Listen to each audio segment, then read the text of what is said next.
আজকের গল্পটা ২০১২ সালের। নয়না বলে এক প্রি-মেড স্টুডেন্ট, যার সাথে এমন একটা ঘটনা ঘটেছিল যা ওর বাস্তবতার বোধটাকেই নাড়িয়ে দিয়েছিল চিরদিনের জন্য। আমরা তো আপনাকে সবসময় একাই বসে থাকতে দেখেছি। ভাবুন তো, লাইব্রেরির কর্মীরা যখন এই কথাটা বলেন তখন কেমন লাগতে পারে। এই একটা লাইনই যেন একটা বিশাল রহস্যের দরজা খুলে দেয়। আর সেই রহস্যের উত্তরটা ওটা তো লুকিয়ে আছে এর পেছনের ঘটনাগুলোতে। চলুন সেখানেই ফেরা যাক। তো সময়টা ২০১২ সাল। নয়নার মাথায় তখন প্রি মেডিকেল এন্ট্রেন্স পরীক্ষার অসম্ভব চাপ। দিন রাত এক করে দিচ্ছে পড়াশোনার পেছনে। বাড়িতে তো আর সেই পরিবেশটা পাওয়া যায় না, তাই না? তাই কলকাতার একটা শান্ত লাইব্রেরি ছিল ওর একমাত্র ভরসার জায়গা, ওর আশ্রয়। তো পরীক্ষার সময় ছিল, আর ছাত্রছাত্রীরা গিয়ে লাইব্রেরির মালিককে ধরল যে তাদের রাত জেগে পড়তে দিতে হবে। মালিকও রাজি হয়ে গেলেন। আর ভাবুন তো, সেই সময় কলকাতায় কী পরিমাণ লোডশেডিং হতো। তো এই লাইব্রেরিটা ছিল একটা আশীর্বাদের মতো, কারণ এখানে অন্তত কারেন্টটা থাকতো আর পরিবেশটাও ছিল একদম শান্ত। নয়নার মতো স্টুডেন্টদের জন্য এর থেকে ভালো আর কি হতে পারে বলুন। তো লাইব্রেরিতে তো রোজকার সেই চেনা মুখগুলোই আসতো, কিন্তু একদিন সন্ধ্যায় নয়নার চোখে পড়ল একদম একটা নতুন মুখ। ঘরের অন্য পাশ থেকে একটা মেয়ে ওকে দেখে হাসল। হাসিটা বেশ বন্ধুত্বপূর্ণ, কিন্তু কেমন যেন একটু অদ্ভুত, অচেনা। এরপর ওদের আলাপ হতে বেশি সময় লাগেনি। মানে প্রথম রাতে তো শুধু হাসির আদান প্রদান হলো, কিন্তু তার পরের রাতেই মেয়েটা সোজা এসে নয়নার পাশে বসে পড়ল। ঘন্টার পর ঘন্টা ধরে চলল ওদের কথাবার্তা। আর কথার মাঝেই নয়নার চোখে পড়ল একটা অদ্ভুত জিনিস। মেয়েটার পা দুটো কেমন যেন ফোলা, মনে হচ্ছে জলে ভিজে ছিল। কিন্তু সবচেয়ে অদ্ভুত ব্যাপার কি জানেন? কথা শেষ হওয়ার পর মেয়েটা যেন হাওয়া হয়ে গেল, কোনো চিহ্ন নেই, কিচ্ছু না। আর সবচেয়ে অস্বস্তিকর মুহূর্তটা কখন এলো জানেন? যখন নয়না মনে মনে ওর ফোলা পাটা নিয়ে ভাবছিল, ঠিক তখনই মেয়েটা ওর পায়ের ব্যাপারে এমন একটা কথা বলল যেটা নয়নার মনের কথা। মানে নয়না তো কথাটা মুখ ফুটে বলেনি, তাহলে ও জানলো কি করে? এই যে ছোট ছোট অদ্ভুত ঘটনাগুলো ঘটছিল, এগুলোর আসল রূপটা প্রকাশ পেল এক রাতে। সেদিন লাইব্রেরিটা প্রায় খালি ছিল, আর সেই রাতেই নয়নার জীবনের সবথেকে ভয়ঙ্কর মুহূর্তটা আসতে চলেছিল। রাত বাড়ছে, লাইব্রেরি একদম চুপচাপ। হঠাৎ সেই নিস্তব্ধতা ভেঙে বাথরুম থেকে একটা মেয়ের কান্নার আওয়াজ ভেসে এলো। নয়নার কেমন যেন অস্বস্তি হলো।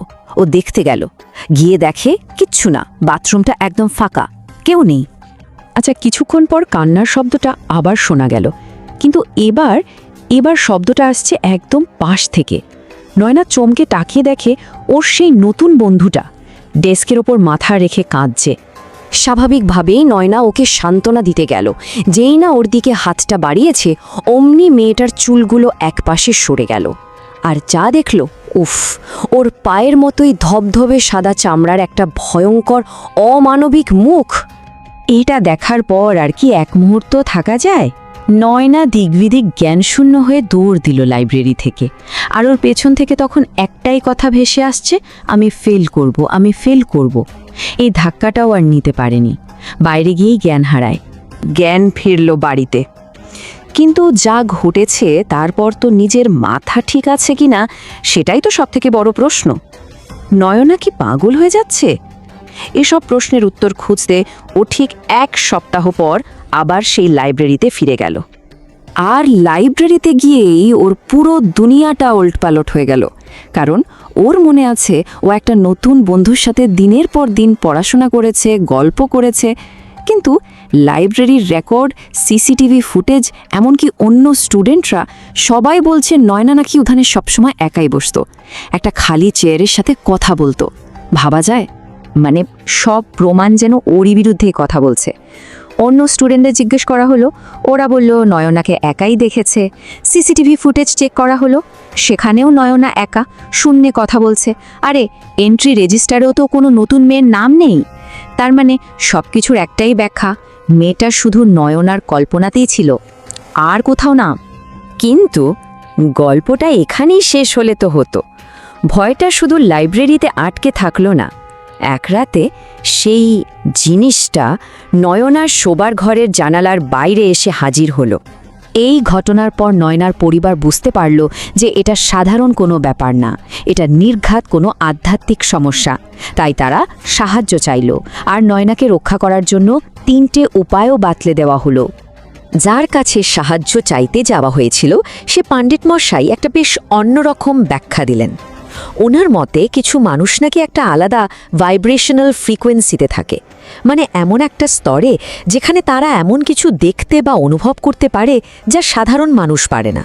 হয়তো নয়নাও তাদেরই একজন।